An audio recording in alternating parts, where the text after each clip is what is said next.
Hello नमस्कार, जय हिंद साथियों। मैं उमाशंकर गुप्ता आप सभी का स्वागत करता हूं आपके अपने YouTube परिवार श्री रमा एकेडमी में। साथियों, आज के इस सेशन में हम लोग पर्यावरण एनवायरनमेंट पर विस्तार से चर्चा करने वाले हैं। क्या होता है पर्यावरण? तो साथियों, पर्यावरण दो शब्दों से बना है, परि और आवरण। परि धन आवरण। परि का मतलब होता है चारों ओर से और आवरण का मतलब होता है घेरे हुए। तो चारों ओर से जीव जंतुओं को, पेड़ पौधों को जो घेरा हुआ है वह क्या है? हमारा एनवायरनमेंट है, हमारा पर्यावरण है। साथियों, इस पर्यावरण के अंतर्गत सभी कुछ आएंगे, जैसे कि जल मंडल, स्थल मंडल, जैव मंडल, वायुमंडल। ये जितने भी मंडल हैं ये सब कुछ पर्यावरण का हिस्सा है। इन सब को एक शब्दों में अगर हम लोग बात करेंगे एक बृहद रूप से, तो वो कहलाएगा पर्यावरण, एनवायरनमेंट। तो ये आप देख पा रहे हो, एनवायरनमेंट में इकोसिस्टम वगैरह सब कुछ आएगा। ठीक, तो हम लोग बात करते हैं, आज के सेशन की शुरुआत करते हैं। सबसे पहले हम लोग बता दूं मैं आपको कि ये हमारा यूनिट नंबर 7 विज्ञान और पर्यावरण, विज्ञान और जो टेक्नोलॉजी है, हमारा प्रौद्योगिकी है, इसका हम लोग श्रृंखला शुरू किए हुए हैं, जिसमें विज्ञान के मौलिक सिद्धांत, बेसिक प्रिंसिपल ऑफ साइंस को हमने कंप्लीट कर लिया है। आज के इस सेशन में हम लोग पर्यावरण पर चर्चा करेंगे। फिर अगला सेशन जैव विविधता और पारिस्थितिकी तंत्र पर मैं लेकर के आऊंगा। इस तरीके से एक एक करके हम लोग ये टॉपिक्स खत्म करेंगे। ठीक है, तो मैंने बताया आपको पर्यावरण, एनवायरनमेंट, इसका शाब्दिक अर्थ क्या है? परि। परि मतलब होता है चारों ओर से, चारों ओर से। और जो आवरण है मतलब होता है एक आवरण, मतलब घेरा, मतलब घेरे हुए। चारों ओर से जो हमें घेरा हुआ है वही हमारा क्या कहलाता है? वही हमारा पर्यावरण कहलाता है। जीवों को चारों ओर से जो चीज घेरा हुआ है, जो घेरा हुआ आवरण है, वो पर्यावरण कहलाता है। एक एग्जाम्पल के तौर पर एक लिफाफा है। लिफाफा के अंदर आप एक लेटर डालते हो, तो लेटर जो है, पत्र जो है, उसको चारों ओर से कौन घेरा है? तो आपका लिफाफा। तो लिफाफा आप समझ जाओ कि हमारा पर्यावरण है और उसके अंदर हम हैं, मतलब हमें चारों ओर से कौन घेरा हुआ है? तो पर्यावरण घेरा हुआ है। इसमें क्या क्या आएगा? इसमें आएगा हमारा वायुमंडल, इसमें आएगा हमारा वायुमंडल, इसमें आएगा हमारा जलमंडल। जितना भी जलमंडल है उसके अंतर्गत बहुत सारे जीव जंतु हैं, पेड़ पौधे हैं। वायुमंडल में गैसों का आवरण है, वायुमंडल गैसों का मिश्रण है, जिसमें माइक्रोस्कोपिक जीव भी पाए जाते हैं। और साथ ही साथ स्थल मंडल, स्थल मंडल जैसे कि हमारा जो धरती, पठार, पर्वत है ना, मैदान, ये सब के सब किस में आते हैं? स्थल मंडल, रेगिस्तान वगैरह भी। और इनमें जो पाए जाने वाले जीव हैं वो सब के सब जैव मंडल। इन सभी में जो जीव जंतु, पेड़ पौधे पाए जा रहे हैं वो क्या है? जैव मंडल। तो इन सभी को मिला करके हम क्या बोलेंगे? हम बोलेंगे एनवायरनमेंट, पर्यावरण। क्लियर है बात?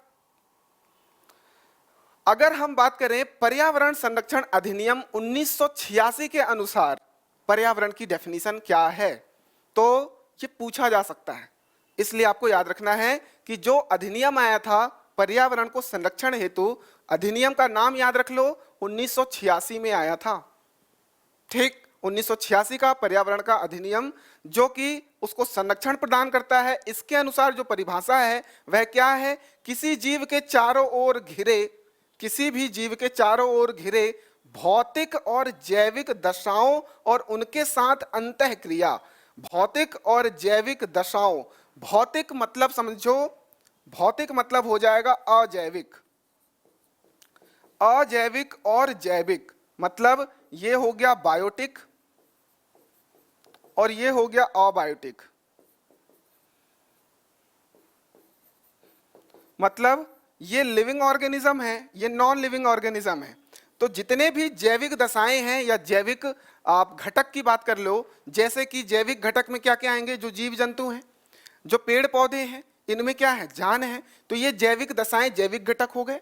और जो अजैविक घटक हैं, अबायोटिक हैं या भौतिक कहें, तो उसके अंतर्गत क्या आएगा? पूरा स्थल मंडल, पूरा जल मंडल, पूरा वायुमंडल, जिसमें ये जो जीव हैं वो रहते हैं, जिसमें ये जो जीव जंतु, पेड़ पौधे हैं वो रहते हैं।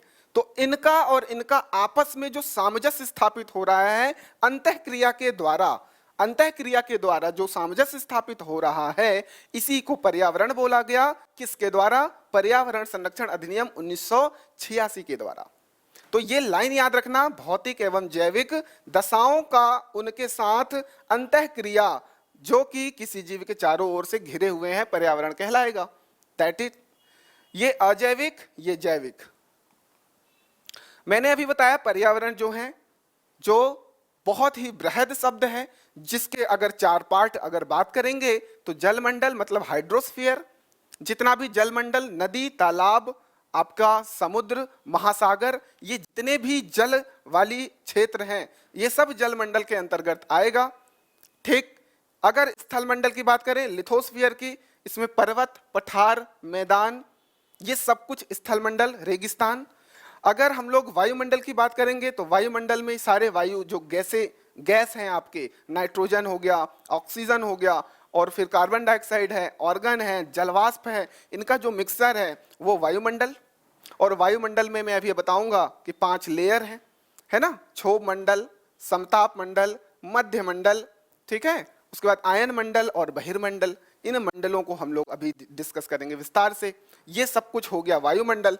इनका आपस में जो सामंजस्य स्थापित होगा वो पर्यावरण है। इन तीनों मंडलों में, वायुमंडल में, जलमंडल में, स्थल मंडल में जीव जंतु पेड़ पौधे पाए जाते हैं, उनको हम लोग जैव मंडल, बायोस्फीयर कहते हैं।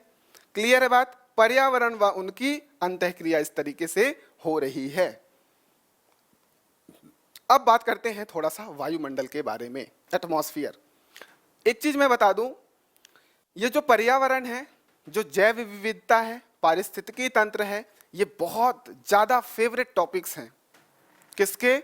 आयोग के। यहां से 2 से 3 प्रश्न बनते ही बनते हैं, इसलिए आप इसे स्किप नहीं कर सकते हो। आपको यहां पर एक एक चीज समझ विकसित करना है। बहुत ही शानदार तरीके से मैंने यहां पर पूरी चीजों को डिजाइन किया है।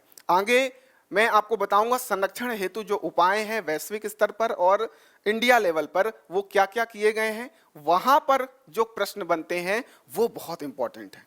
ठीक, अगर वायुमंडल से प्रश्न पूछेगा तो आप पूरा एक एक प्रश्न का आंसर दे पाओगे अगर यहां पढ़ते हो। तो वायुमंडल क्या है? वायुमंडल एक भाग है किसका?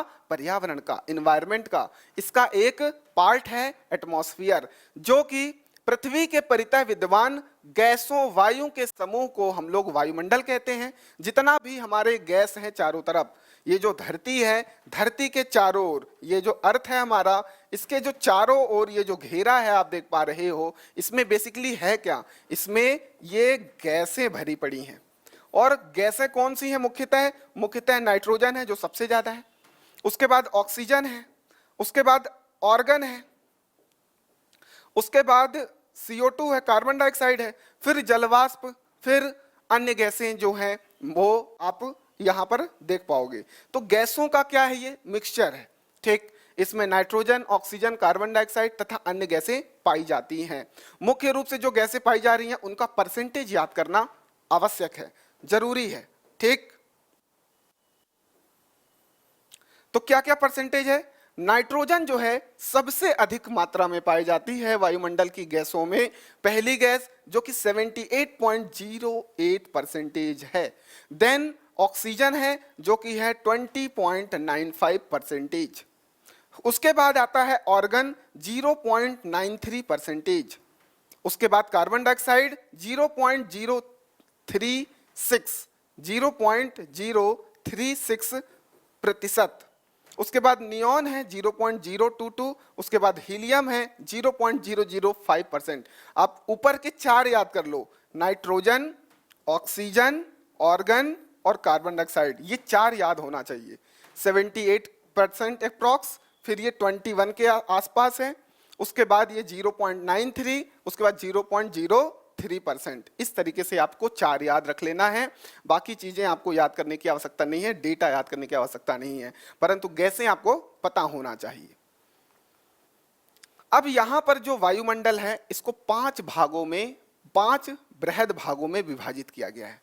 किस तरीके से, ये आप देख पा रहे हो। ठीक है, ये पूरा आवरण है। जैसे मैं ये बोल रहा हूं, ये जो आवरण दिख रहा है इसको मैं 5 भागों में यहां पर बता रहा हूं। कौन कौन सा? सबसे पहला आएगा क्षोभ मंडल,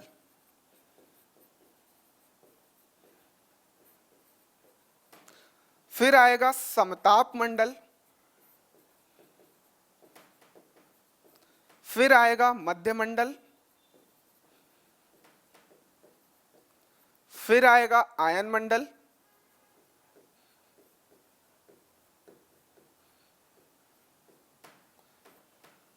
ये आयन मंडल को एक और नाम से जाना जाता है थर्मोस्फियर। ठीक है, तापमान ज्यादा होने की वजह से यहां पर तापमान जो है वह सबसे अधिक इंक्रीज होता चला जाता है। और उसके बाद आता है बहिर्मंडल। क्या होता है एक एक करके समझेंगे। ये जो आप क्षोभ मंडल देख रहे हो, ट्रोपोस्फियर, ट्रोपोस्फियर, यहां पर क्या हो रहा है बेसिकली, जितने भी मौसम संबंधित घटनाएं हैं, बिजली का चमकना, बारिश का होना, ये जितने भी मौसम संबंधित घटनाएं हैं वह सब के सब क्षोभ मंडल ट्रोपोस्फियर में होता है। क्लियर है बात। उसके बाद समताप मंडल में क्या हो रहा है, जो हेलीकॉप्टर हैं, जेट प्लेन्स हैं, वह सब समताप मंडल में उड़ते हैं। 8 किलोमीटर से 18 किलोमीटर के ऊपर का बात कर रहा हूं। ठीक, क्योंकि क्षोभ मंडल क्या है, 0 से लेकर के 8 किलोमीटर ध्रुवों पर और 18 किलोमीटर भूमध्य रेखा पर, तो इतना ऊंचाई होता है किसका, क्षोभ मंडल का। उसके ऊपर समताप मंडल है जिसको हम लोग स्ट्रेटोस्फियर बोलते हैं, स्ट्रेटोस्फियर। ठीक, उसके बाद आता है मध्यमंडल, मध्यमंडल, ठीक, मेसोस्फियर, मेसोस्फियर, उसके बाद आयनाइजोस्फियर, उसके बाद एक्सोस्फियर। यहां पर आयंस बहुत सारे होते हैं जिसकी वजह से यहां पर टेम्परेचर कंटिन्यूअसली इंक्रीज होता जाता है। यहां पर आयन का मतलब होता है जो पॉजिटिव निगेटिव आयंस होते हैं ना, आवेश, तो ये आवेशित जोन है, बहुत ज्यादा आवेशित जोन है। उसके बाद बहिर्मंडल, बाहर निकल जाते हैं। क्लियर है, इसको थोड़ा नोट कर लो, एक एक करके इस पर डिटेल में चर्चा हम लोग करते हैं। थोड़ा सा यहां पर आप देख पाओगे, ये आपका एटमॉस्फेयर, ये आपकी पृथ्वी। पृथ्वी का जो पहले लेयर की अगर बात करते हैं तो जो पहला लेयर है ट्रोपोस्फियर, जिसको मैं क्षोभ मंडल बोल रहा था। उसके बाद आएगा स्ट्रेटोस्फियर, जिसको समताप मंडल बोल रहे थे। फिर मेजोस्फियर है, मध्य मंडल। उसके बाद आपका थर्मोस्फियर है ना, जिसको थर्मोस्फियर को मैंने आयन मंडल बोला था।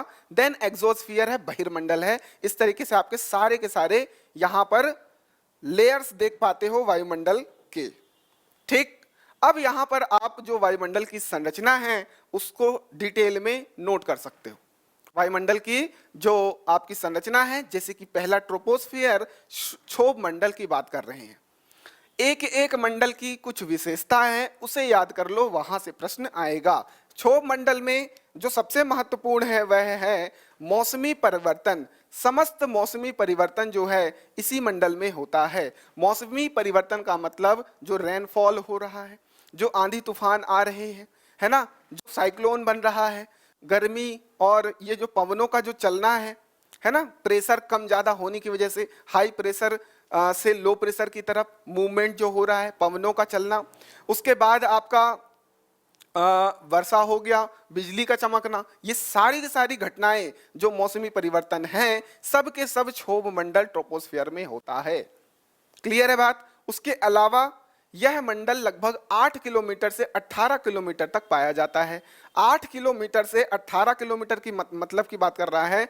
ये जो लेयर है, पहली लेयर है, अगर ध्रुवों की बात करेंगे, जैसे कि नॉर्थ पोल की बात कर लें या साउथ पोल की बात कर लें, वहां पर 8 किलोमीटर है। और जो भूमध्य रेखा है हमारी पृथ्वी का, वहां पर 18 किलोमीटर के आसपास इसकी ऊंचाई है।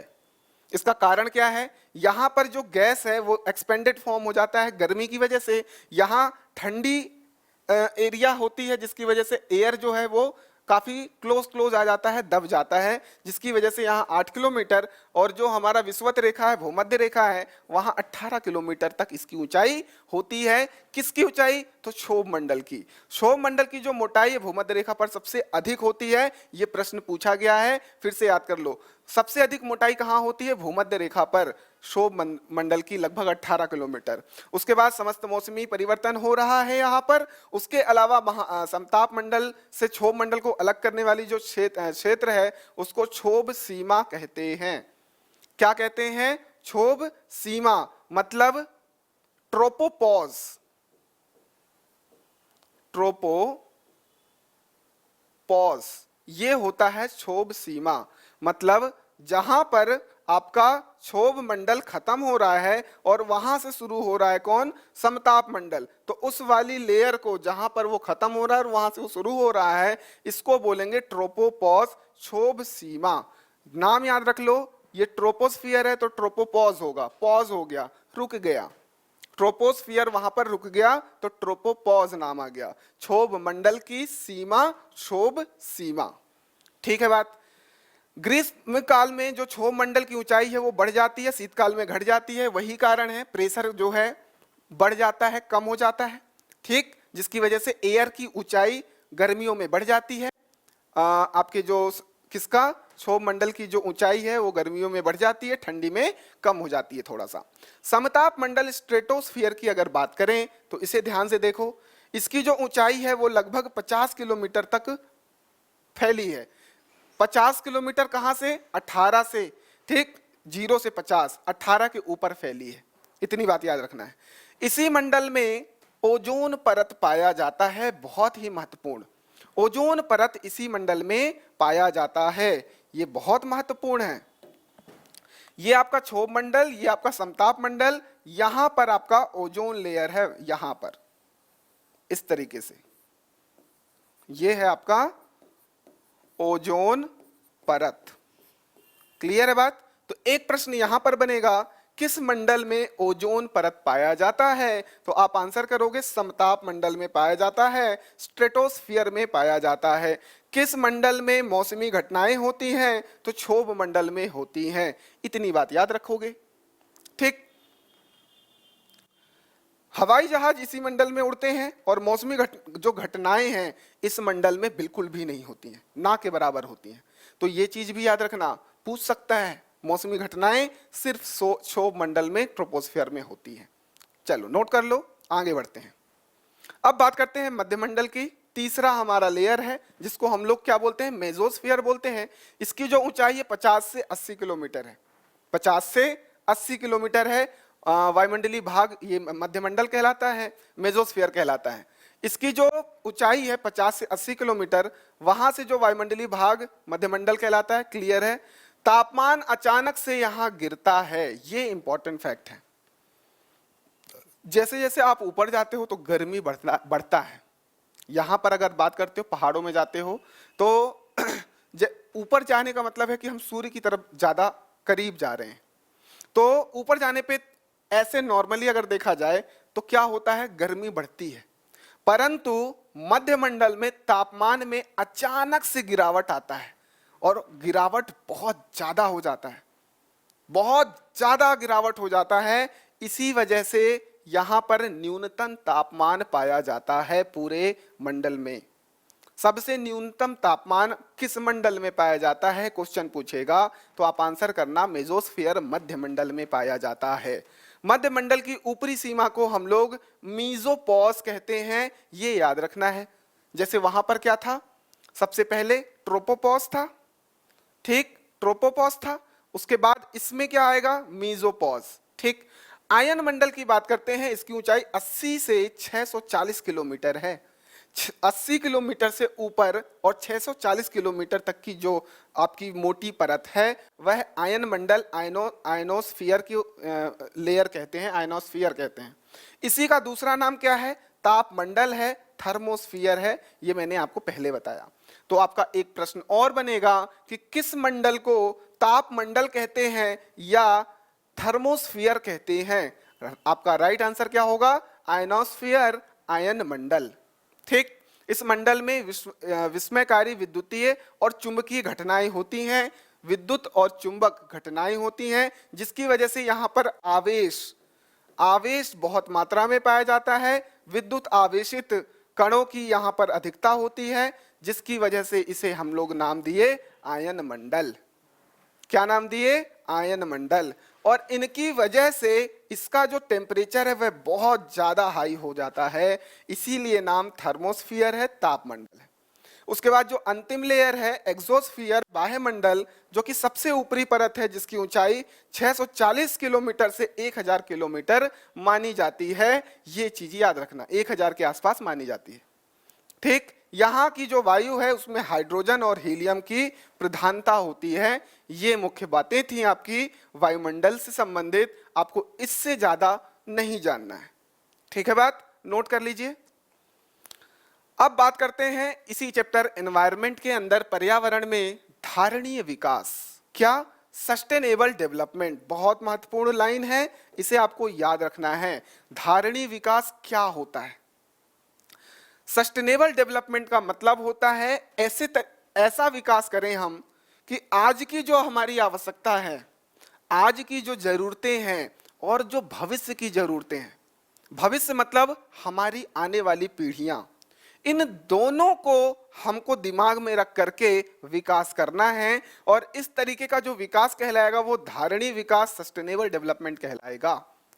ठीक, क्या मैंने बोला कि जो धारणीय विकास है वो जो वर्तमान की आवश्यकता है हमें, मतलब प्रेजेंट की जो हमारी नीड है, और जो हमारी आने वाली पीढ़ियां हैं मतलब भविष्य की जो आवश्यकता है, इन दोनों को ध्यान में रख करके जो विकास किया जाएगा उसी को हम लोग सस्टेनेबल डेवलपमेंट, धारणीय विकास कहते हैं। मतलब क्या है? अभी जो संसाधन हैं हमारे पास, जो पेड़ पौधे, जीव जंतु, जितने हमारे पास संसाधन हैं, कोल, पेट्रोलियम, गैस, ये जितने भी संसाधन हैं, इसका न्याय संगत, उचित तरीके से हमको उपयोग करना है, तर्क संगत तरीके से, तार्किक रूप से, ताकि हम लोग जितनी रिक्वायरमेंट है उसको फुलफिल करें और हमारे आने वाली पीढ़ियों के लिए बचा करके रखें, ताकि वो हमको गालियां ना दें कि हमारे पूर्वज ने तो पूरा लूट मारा, हमारे लिए कुछ भी नहीं छोड़ा है। आ रही बात क्लियर समझ में? तो ये कैसे होगा? ये ऐसे होगा कि जो परंपरागत तरीके से जो संसाधन हैं जिनका हम भर भर के उपयोग कर रहे हैं, जैसे कि कोयला, डीजल, पेट्रोलियम, है ना, इनको हम लोग उपयोग कम करें, इनको हम लोग उपयोग कम करें। और जो नेचुरल हमारे सोर्सेस हैं, एनर्जी हैं, है ना, सोर्सेस ऑफ एनर्जी हैं, उन पर हम लोग डिपेंडेंसी बढ़ाएं।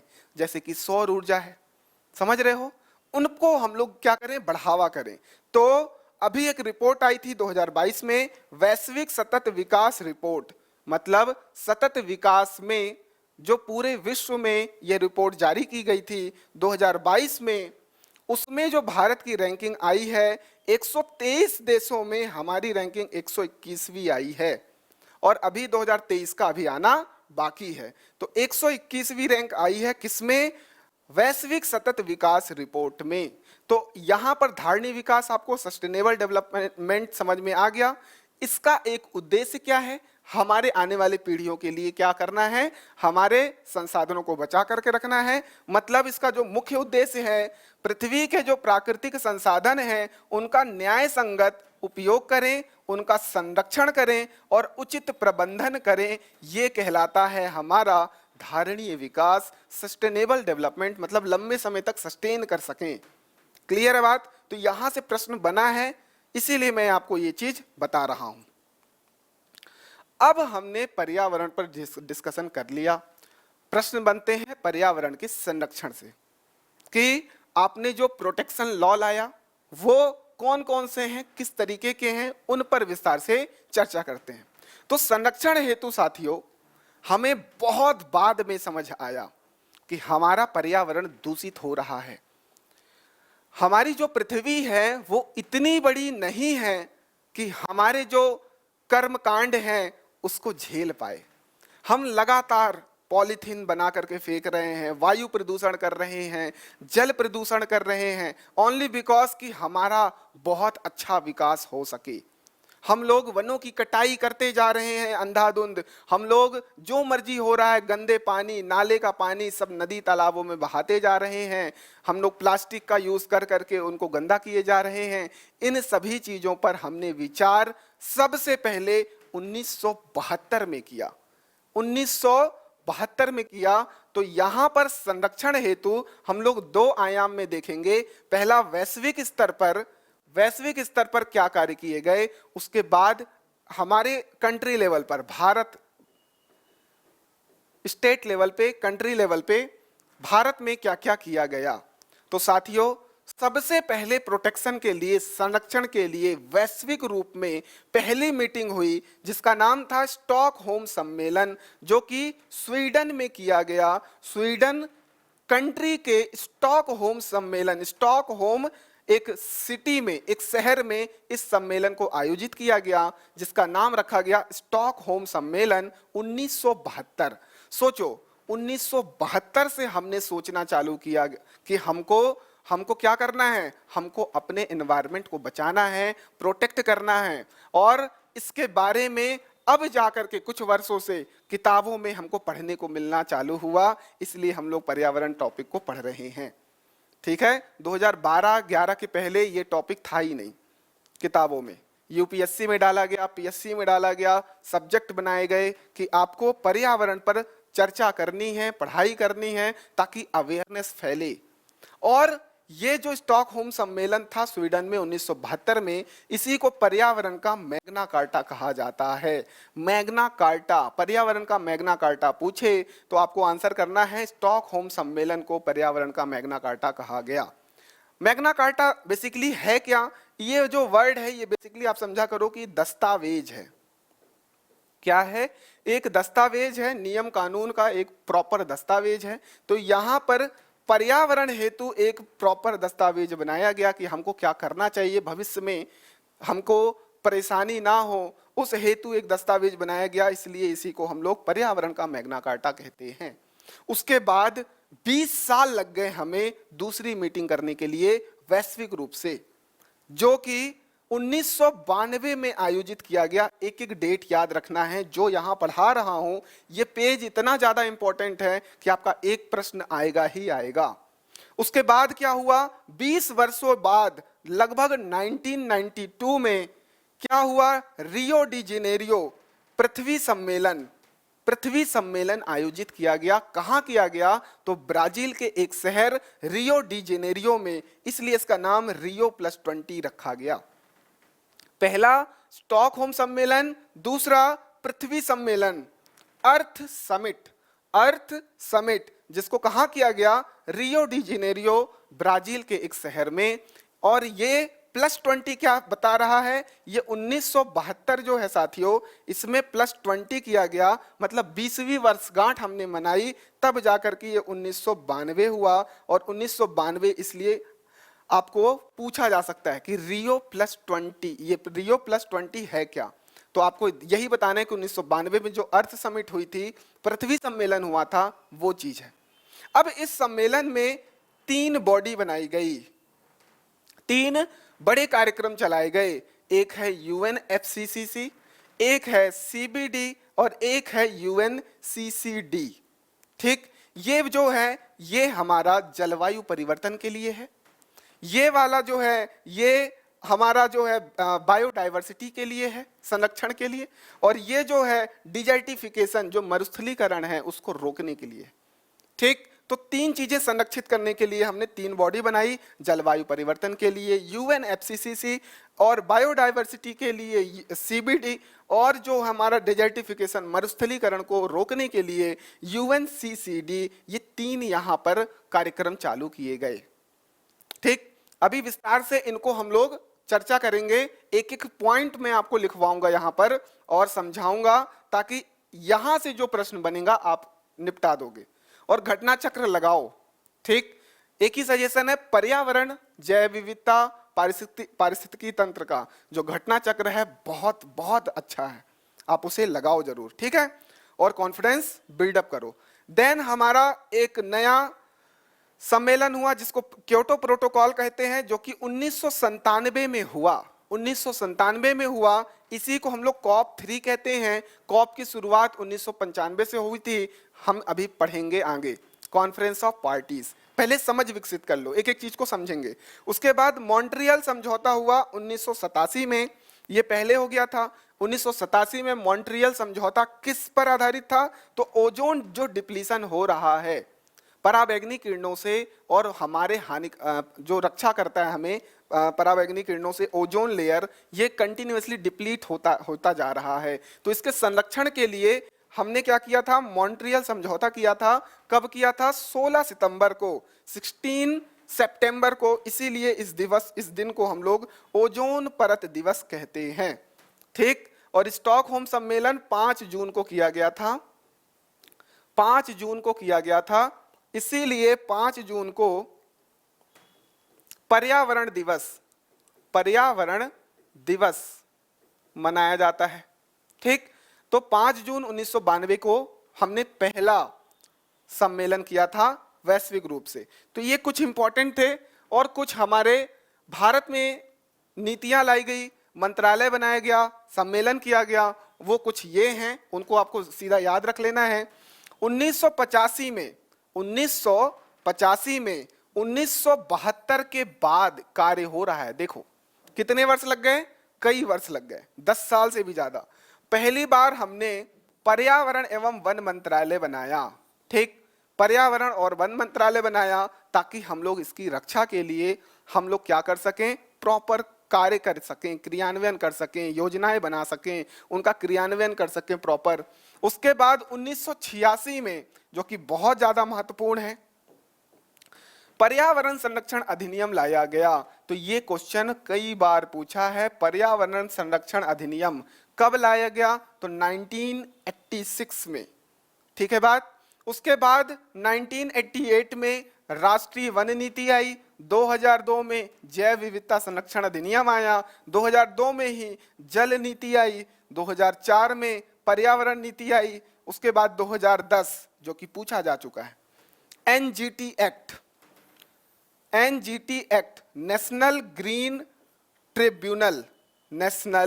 ग्रीन ट्रिब्यूनल फुल फॉर्म पूछा था। तो जितने भी यहाँ शॉर्ट फॉर्म हैं उनका फुल फॉर्म याद करोगे। तो 2010 में नेशनल ग्रीन ट्रिब्यूनल एक्ट लाया गया। ये सारे के सारे आपको रटे होने चाहिए। अब हम लोग एक एक करके थोड़ा डिटेल में चलते हैं, जो कि बहुत महत्वपूर्ण है। चलिए, सबसे पहला क्या है? स्टॉकहोम सम्मेलन, जो कि स्वीडन के स्टॉकहोम शहर में आयोजित किया गया था। कब किया गया था? 1972 में। और इसी सम्मेलन को हम क्या नाम दिए? पर्यावरण का मैग्ना कार्टा। 2 प्रश्न यहाँ पर क्लियर हो गया। आयोजन जो है 5 जून 1972 को किया गया, इसलिए हम लोग 1973 से अब उस वर्ष तो मना नहीं पाए, उसी दिन हमने सम्मेलन किया था, तो अगले वर्ष से हम लोग हर साल 5 जून को विश्व पर्यावरण दिवस मनाते हैं। ये बहुत इंपॉर्टेंट डेट है, ठीक। स्थान कहाँ था ये सम्मेलन का? स्वीडन, स्टॉकहोम में। सम्मिलित देश कितने थे? 119। विशेषता क्या थी? अंतर्राष्ट्रीय स्तर पर पहला बड़ा पर्यावरण सम्मेलन। इस तरीके से भी पूछ सकता है कि वैश्विक स्तर पर पहली बार पर्यावरण के संरक्षण हेतु सम्मेलन हुआ था, वह कहाँ हुआ था, वह कब हुआ था, ये सारी चीजें आपको याद रखना है। तो पहली बार हुआ है। उपलब्धि में आप एक चीज याद रख लोगे, UNEP, United Nation environmental programme, United Nation संयुक्त राष्ट्र पर्यावरण कार्यक्रम, ये बहुत इंपॉर्टेंट है। एनवायरमेंट प्रोग्राम चलाए जा रहे हैं संयुक्त राष्ट्र के द्वारा। बार बार यहां पर यूएन आएगा, ये यूनाइटेड नेशन है, यूनाइटेड नेशन एक ऐसी बॉडी है जो कि पूरे वैश्विक स्तर पर कार्य करती है। एक छोटा सा एग्जांपल देकर के समझाऊंगा, अगर आपने इसके पहले कभी नहीं पढ़ा है तो। अगर पढ़ा है तो बहुत अच्छी बात है, बहुत सारे बच्चे मेंस लिखे हैं, प्री निकाल चुके हैं। अगर जो बच्चा नया है वो समझेगा। जैसे कि एक अदालत की बात करता हूं। आपके छोटे लेवल पर क्या है, कस्बों में छोटी छोटी अदालतें हैं, फिर वो जिला जिला एक न्यायालय होता है, फिर स्टेट लेवल पर एक पूरा हाई कोर्ट होता है, उच्च न्यायालय, और पूरे कंट्री का एक हायर आपका न्यायालय होता है। ठीक है, तो वहां पर आप देख पा रहे हो कि यहाँ पर न्यायालय क्या है, बटे हुए हैं। अगर छोटे लेवल पर है तो ग्राम पंचायत वगैरह में आपका सुलटा दिया जाएगा, समझौता करवा दिया जाएगा। अगर वहां नहीं सुलट रहा है तो आपको जिले में जाना पड़ेगा, वहां नहीं हो रहा है तो आपको स्टेट लेवल पे आना पड़ेगा, वहां नहीं हो रहा है तो आप सुप्रीम कोर्ट आओगे। ठीक, लेकिन अगर क्या होगा, दो कंट्री आपस में लड़ जाएं, उनकी सुनवाई कहां होगा, जैसे कि इंडिया पाकिस्तान, तो इनकी सुनवाई कहां होगा, यूनाइटेड नेशन का कोर्ट वहां पर। अब यूनाइटेड नेशन भी 6 बॉडी है, उसको कभी डिस्कस करेंगे विस्तार से। अभी मैं सिर्फ इसलिए समझा रहा हूं कि आपको यह समझ में आए कि वैश्विक स्तर पर भी एक बॉडी बनाई गई है जिसका नाम यूनाइटेड नेशन है, जो कि बहुत सारे क्षेत्रों में कार्य कर रहा है। न्यायालय भी उसमें से एक है। ठीक है, न्यायालय भी एक है, बहुत सारी चीजें देखेंगे। तो अब यहां पर कार्य किया जा रहा है यूनेप, मतलब यूनाइटेड नेशन एनवायरनमेंट प्रोग्राम, संयुक्त राष्ट्र पर्यावरण कार्यक्रम। इसकी शुरुआत, यूनेप की शुरुआत कहां से हुई है, स्टॉकहोम सम्मेलन से हुई है, यह चीज याद रखना है। यूनाइटेड नेशन एनवायरनमेंट प्रोग्राम की शुरुआत विश्व पर्यावरण संरक्षण के लिए किया गया है। इसकी स्थापना 1972 में इसी सम्मेलन में किया गया। इसमें जो मुख्यालय आपसे पूछे तो आप नाम दे देना, कीनिया के नैरोबी शहर में, कीनिया के नैरोबी शहर में। और इसके द्वारा एक ग्लोबल 500 पुरस्कार भी दिया जाता है, तो ये भी आप याद रख सकते हो। ये प्रमुख बातें थी, इनमें एक एक लाइन से कोई भी प्रश्न पूछा जा सकता है, तो आप प्रॉपर आंसर कर पाओगे। चलिए अब बात करते हैं रियो सम्मेलन, जो कि 1992 में हुआ था, लगभग 20 साल के बाद। क्या है, जिसको हम लोग पृथ्वी शिखर सम्मेलन, अर्थ समिट के नाम से जानते हैं। 1992 कब किया गया, 1992 में। कहां किया गया, तो ब्राजील कंट्री के, ब्राजील देश के रियो डी जेनेरियो शहर में, रियो डी जेनेरियो शहर में। क्लियर है बात। आधिकारिक नाम इसका उस समय क्या था, विकास पर संयुक्त राष्ट्र सम्मेलन। ये कुछ इस तरीके का लोगो बनाया गया था, रियो अर्थ समिट के नाम से, 1992। ठीक है बात। यहां पर अर्थ समिट, जिसको 1992 में किया गया, यहां सतत विकास पर चर्चा की गई, सस्टेनेबल डेवलपमेंट पर चर्चा की गई। इसीलिए मैंने वहां पर सस्टेनेबल डेवलपमेंट, सतत विकास समझाया। क्या था वो, आज की जो आवश्यकता है और जो भविष्य की आवश्यकताएं हैं आने वाली पीढ़ियों के, उन दोनों की आवश्यकताओं को ध्यान में रखते हुए हम अपना विकास करते जाएं, हम अपना सतत विकास करते जाएं। ठीक, उसके अंतर्गत हमें क्या ध्यान रखना है, संसाधनों का न्याय संगत हमको उपयोग करना है, उनको संरक्षण करना है, ये सारी चीजें हमको ध्यान में रखनी है। इसी को हम लोग सतत विकास, सस्टेनेबल डेवलपमेंट कहते हैं। अर्थ समिट में मैंने आपको बताया 3 बॉडी बनी या 3 प्रोग्राम चलाए गए।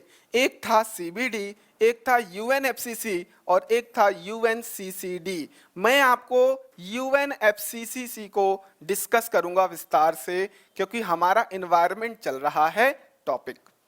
एक बार सबके फुल फॉर्म याद कर लो। सीबीडी का full form convention on biological diversity, convention on biological diversity. जो जैव विविधता में जो भी प्रॉब्लम आएगी उसके लिए ये बॉडी बनाई गई। ठीक है, जीवों की विविधता, जो हमारे पर्यावरण में जीव जंतु पेड़ पौधे पाए जा रहे हैं, उनमें बहुत विविधता भी तो होती है। उस विविधता को बनाए रखने के लिए, उस जैव विविधता को बनाए रखने के लिए सीबीडी बनाया गया। अब बात करते हैं यूएनएफसीसी का। तो यूएन जब भी आए तो यूएन मतलब होता है यूनाइटेड नेशन, यूनाइटेड नेशन, संयुक्त राष्ट्र। ठीक, बाकी जो बच रहा है एफसीसी मतलब United nation framework convention on climate change. जो भी जलवायु परिवर्तन से संबंधित चीजें होंगी उस पर चर्चा होगी। कहां, United nation framework convention on climate change पर, यूएनएफसीसी के द्वारा। ठीक है, इस बॉडी के द्वारा चर्चा होगी।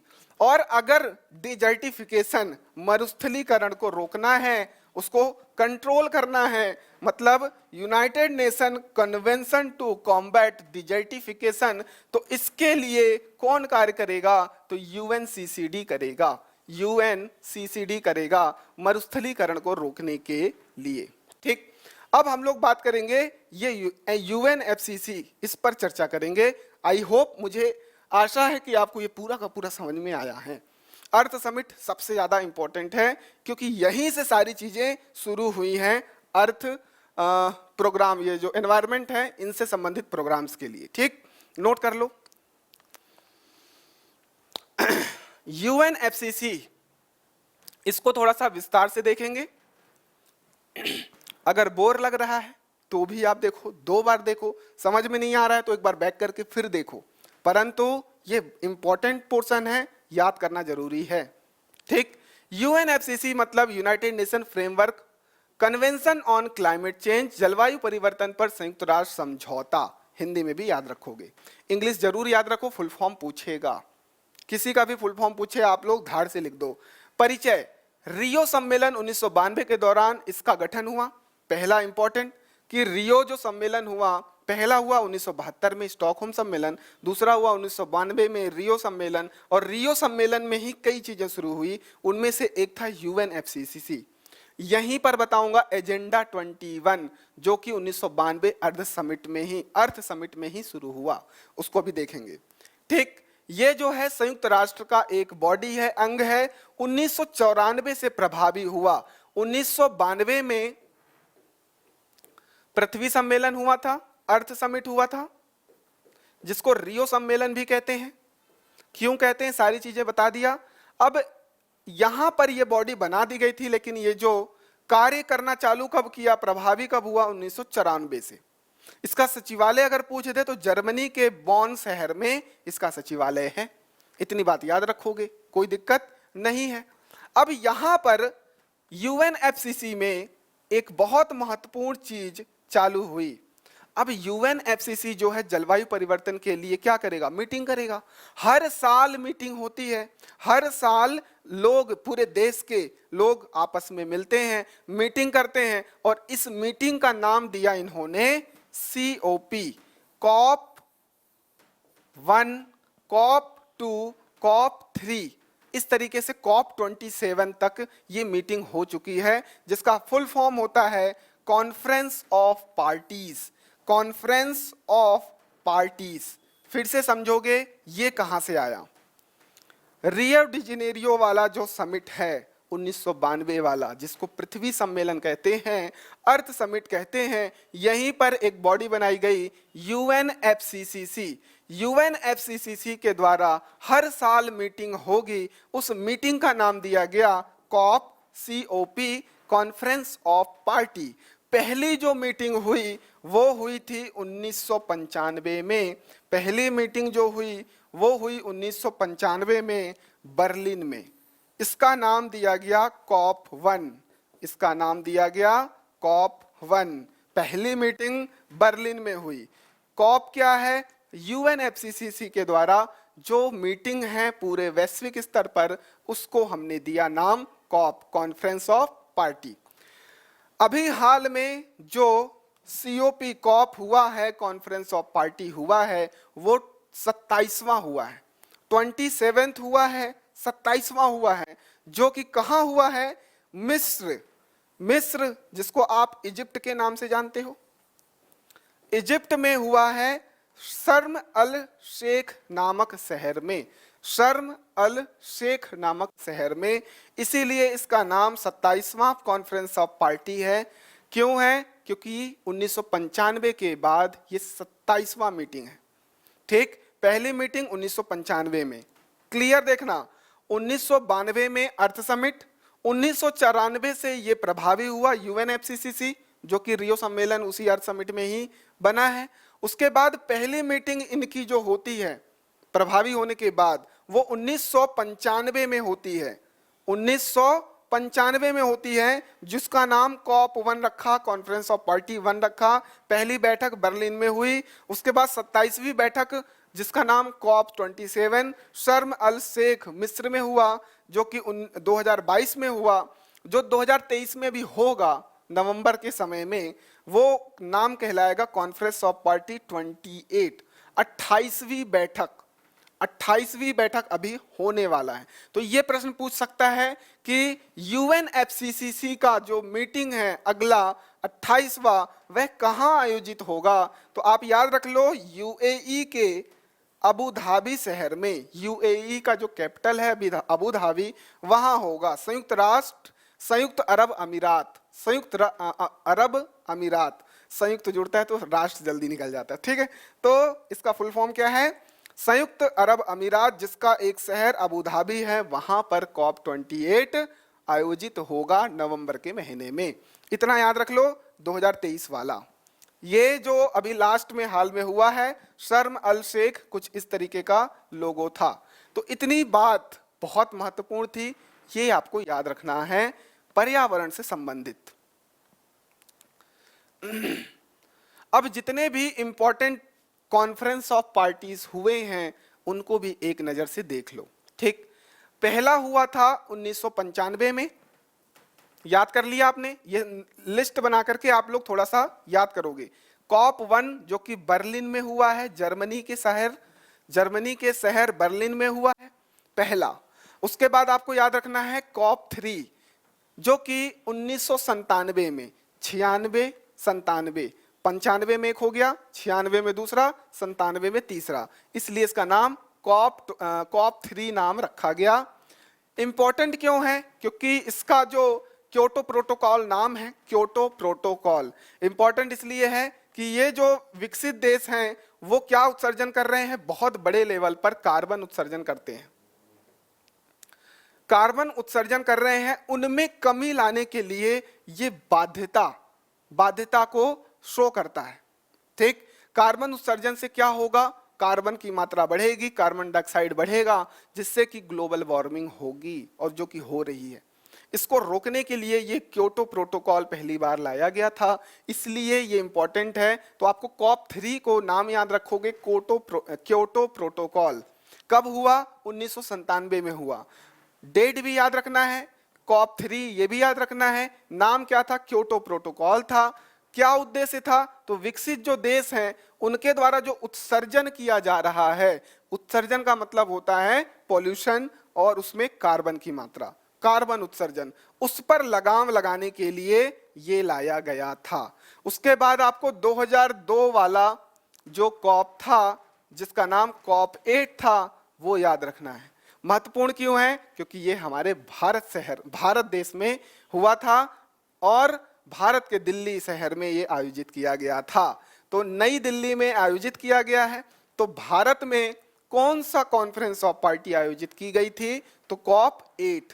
और एक चीज याद रख लो, COP जब भी आए तो ये चीज जरूर देखना, UNFCCC का मीटिंग होना चाहिए, ठीक है, तभी आप लोग ये सारी चीजें लिखोगे, ठीक। क्योंकि 3 बॉडी में बताया था उनकी भी मीटिंग होती है, ठीक, उनको भी COP कहा जाता है, चाहे डेजर्टिफिकेशन हो, ठीक है। तो ये चीज आपको याद रखोगे। यहां पर क्या था? सबसे गरीब देशों का विकास, आवश्यकताओं और जलवायु परिवर्तन को कम करने हेतु यह इनका लक्ष्य यहां निर्धारित किया गया था। COP 8 नई दिल्ली भारत, तो ये चीज याद रखोगे। उसके बाद 2015 वाला आपको COP याद रखना है, कॉन्फ्रेंस ऑफ पार्टी, जिसको पेरिस समझौता के नाम से जानते हैं। पेरिस समझौता, जो बोल रहा हूं बस याद कर लो, पेरिस समझौता COP 21 जो कि वर्ष 2015 में आयोजित किया गया था।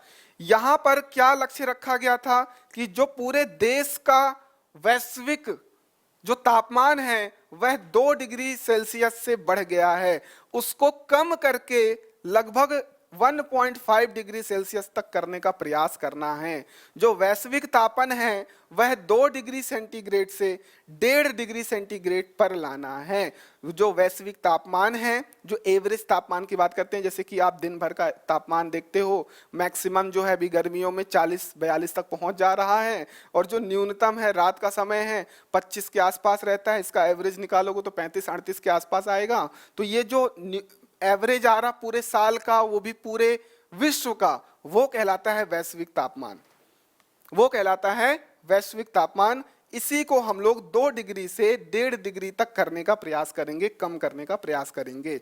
ये चीज किया गया था। पेरिस समझौता, COP21, ये सारे महत्वपूर्ण थे। अब याद कर लो 2019 क्यों मैं करवा रहा हूं, क्योंकि यहां लाइन से 1995, 96, 97 लाइन से हुआ था, परंतु 2019 के बाद 2020 वाला गायब हो गया। 2020 में कोई भी कॉन्फ्रेंस ऑफ पार्टी आयोजित नहीं की गई थी, तो उस पार्टी को 2021 में शिफ्ट कर दिया गया था। बस यहां याद कर लो कब हुआ था, कहां हुआ था। तो 2019 COP25, 2020 छूट गया, 2021 COP26, 2022 COP27 और जो 2023 है वो COP28 होगा। तो ये लाइंस याद कर लिया। COP25 मैड्रिड स्पेन के, COP26 ग्लासगो यूके के, ये बहुत इंपॉर्टेंट है। जो कोरोना के समय, कोरोना के बाद लगभग 20 के बाद जो कोरोना तब थोड़ा बहुत कंट्रोल में आया, 2021 में जो कॉप हुआ, कॉन्फ्रेंस ऑफ पार्टी हुई, वो 26 थी, जो कि ग्लासगो में हुई थी, यूनाइटेड किंगडम में। यहाँ हमारे प्रधानमंत्री पंचामृत को एक्सप्लेन किए थे, ठीक है, इसलिए ये ज़्यादा इंपॉर्टेंट हो जाता है ग्लासगो वाला। तो कहाँ हुआ है? ग्लासगो में हुआ है, यूनाइटेड किंगडम के, ठीक। उसके बाद जो 2022वां में हुआ, अभी जो हुआ वो कहाँ हुआ? शर्म अल शेख, मिस्र में, इजिप्ट में। जो अगला होने वाला है नवंबर में, जो 2023 में, COP28, जो कि अबू धाबी में होगा, UAE कंट्री के, संयुक्त अरब अमीरात के। इतनी बातें आपको याद रखनी है, ये वाली बातें याद रखनी है, बहुत महत्वपूर्ण है। ये समझ में आ गया। अब रियो सम्मेलन में एक और महत्वपूर्ण चीज आयोजित की गई थी, जिसका नाम था एजेंडा 21। एजेंडा 21, ये चीज आपको याद रखना है। कुछ मुख्य बातें हैं, इसीलिए मैं आपको बता रहा हूं। यहां पर जब भी एजेंडा 21 आए, तो ये जो 21 है, ये 21वीं सदी को दर्शाता है। किसको? 21वीं सदी को। यहां से प्रश्न बना है। एजेंडा 21 में 21 जो है 21वीं सदी को शो करता है। इसमें बहुत सारे लक्ष्यों को साधा गया था। तो मैं 3 चीजें बता रहा हूं, सारे लक्ष्य इसके अंतर्गत शामिल हो जाएंगे एजेंडा 21 में। तो यहां पर सतत विकास से संबंधित संयुक्त राष्ट्र की एक गैर बाध्यकारी कार्य योजना थी, ठीक। यहां सतत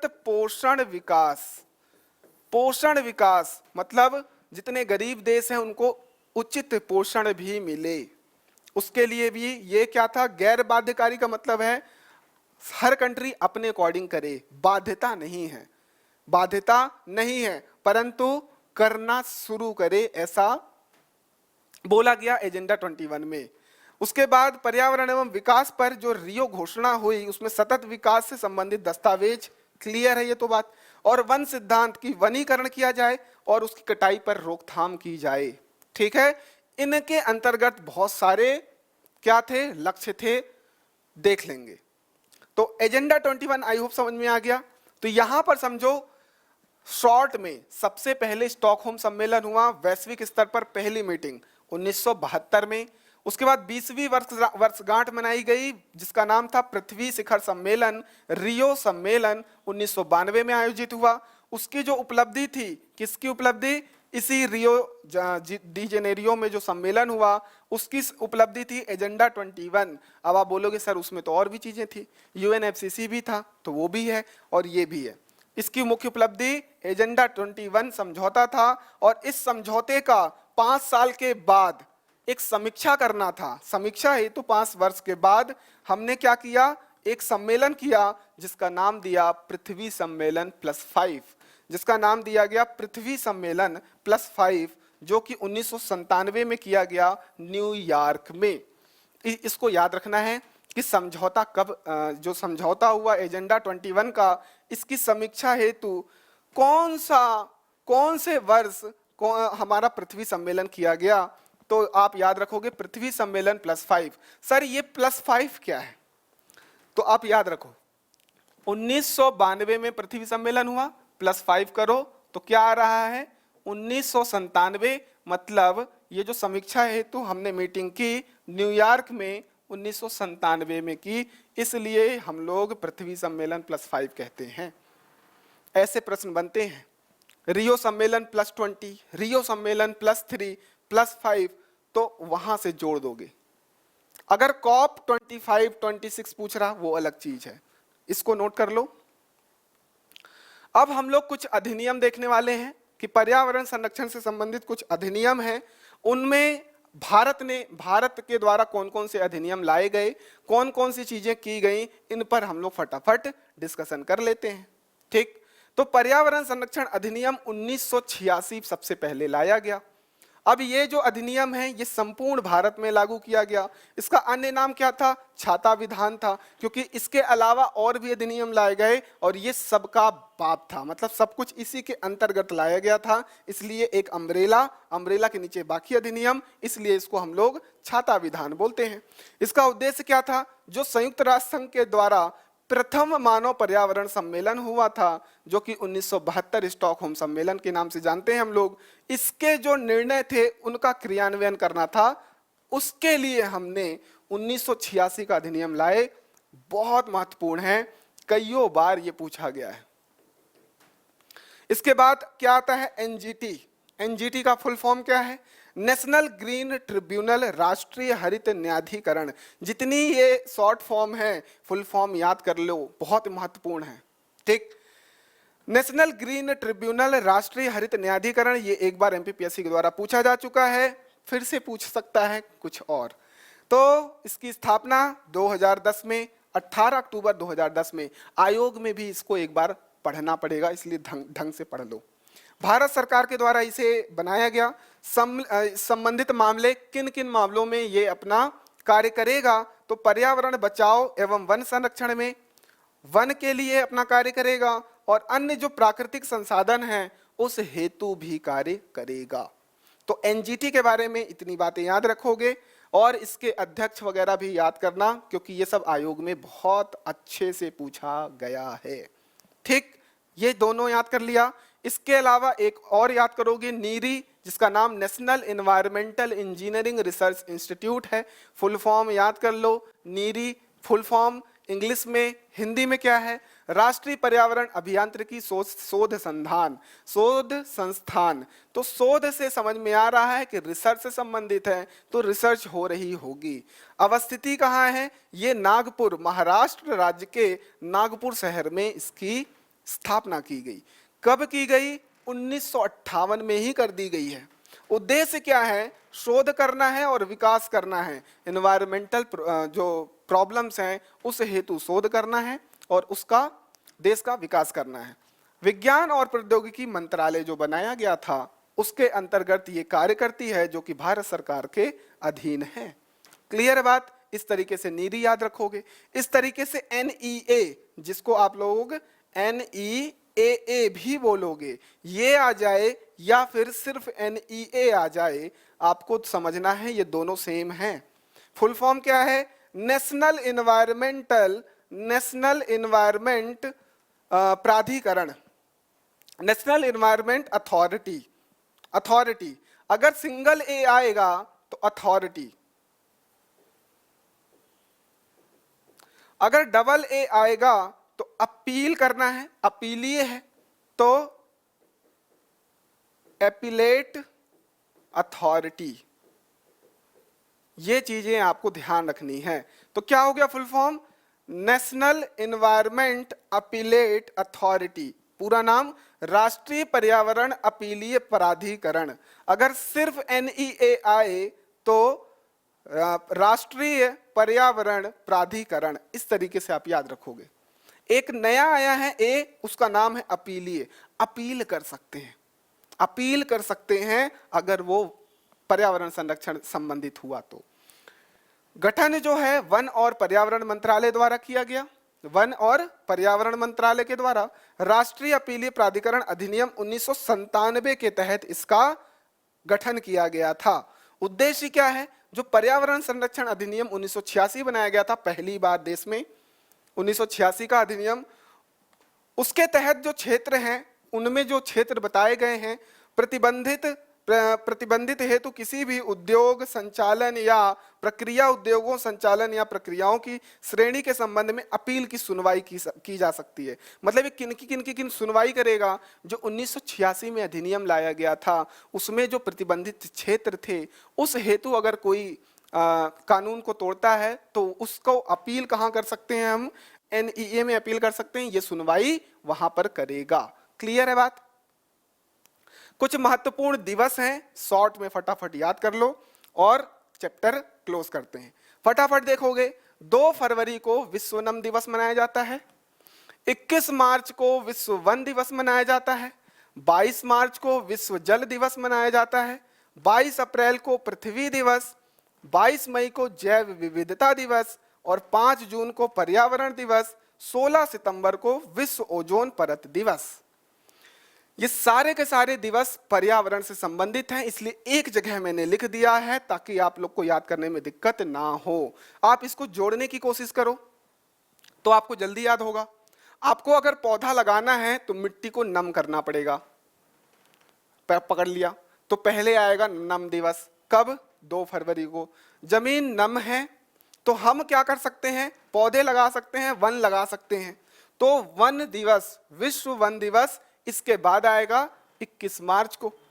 अब वन हो गए, वन को हमने लगा दिया तो भैया पानी तो दोगे ना, उसमें जल उसको दोगे, जल चढ़ाओगे, तभी तो वो वन जो है फूलेगा फलेगा। तो उसके बाद आ गया 21 मार्च के बाद 22 मार्च को हमने पानी दिया। हमने 21 मार्च को यहाँ पर पौधा लगाया, वन लगाया, 22 मार्च को दूसरे दिन हम पानी दे रहे हैं, जल दिवस मना रहे हैं। उसके बाद अब जल दिया, पेड़ पौधे वन उग गए तो पूरी की पूरी पृथ्वी हमारी हरी भरी हो गई, तो हमने मना दिया पृथ्वी दिवस। कब मनाया पृथ्वी दिवस? 22 अप्रैल को। 22 मार्च, 22 अप्रैल। उसके बाद अब हमारी हरी भरी पृथ्वी में बहुत अलग अलग वैरायटी के पेड़ पौधे, अलग अलग वैरायटी के जीव जंतु, मतलब सभी जीव जंतु पेड़ पौधों में विविधता भी आ गई। क्यों आ गई? पृथ्वी हरी भरी हो गई, बहुत सारे हमारे संसाधन हो गए, तो जैव विविधता आ गई। तो 22 मई को हमने जैव विविधता मना लिया। उसके बाद हमने हमारा जो पर्यावरण है उसको संरक्षण देना है, तो हमने कि संरक्षण के लिए पर्यावरण दिवस मनाया जो कि 5 जून को मनाया। और फिर सारी चीजें हो गई, पर्यावरण पूरा हमारा तैयार हो गया। बच क्या रहा है? वायुमंडल की ओजोन बच रही है, सबसे लास्ट में उसको मना दो। विश्व ओजोन परत दिवस 16 सितंबर, 16 सितंबर को हमने मना दिया। इस तरीके से लिंक करके पढ़ लो, याद हो जाएगा। ठीक, तो आशा करता हूं कि आप लोगों को पूरा का पूरा सेशन मजा आया होगा, पर्यावरण अच्छे से समझ में आया होगा, इन्वायरमेंट। अगर आया है तो प्लीज आप लोग हमें सपोर्ट करिए, आप लोग ज़्यादा से ज़्यादा इसे शेयर करिए, ज़्यादा से ज़्यादा लोगों तक पहुँचे और उनका उद्धार हो और अच्छे अंक प्राप्त करें। हमारे ऐप को डाउनलोड कर लीजिए, स्कैन भी करके आप लोग डाउनलोड कर सकते हो, जहाँ पर आपको यहाँ की PDF भी मिल जाएगी, है ना। PDF मांगोगे तो PDF मिल जाएगा, यहाँ PDF मिलेगी। टेस्ट सीरीज वगैरह भी यहाँ पर कराए जा रहे हैं। टेलीग्राम से जुड़ जाओ ताकि आप करंट अफेयर से रूबरू रहो। बाकी के सोशल मीडिया से भी जुड़ जाओ, जहाँ कुछ ना कुछ आपको मिलेगा ही मिलेगा। तो नेक्स्ट सेशन में मिलते हैं। आज एनवायरनमेंट हो गया, नेक्स्ट सेशन इकोसिस्टम, हम लोग पारिस्थितिकी तंत्र पर विस्तार से चर्चा करेंगे। मिलते हैं अगले सेशन में, तब तक स्वस्थ रहिए, मस्त रहिए, प्यार बनाए रखिए। धन्यवाद।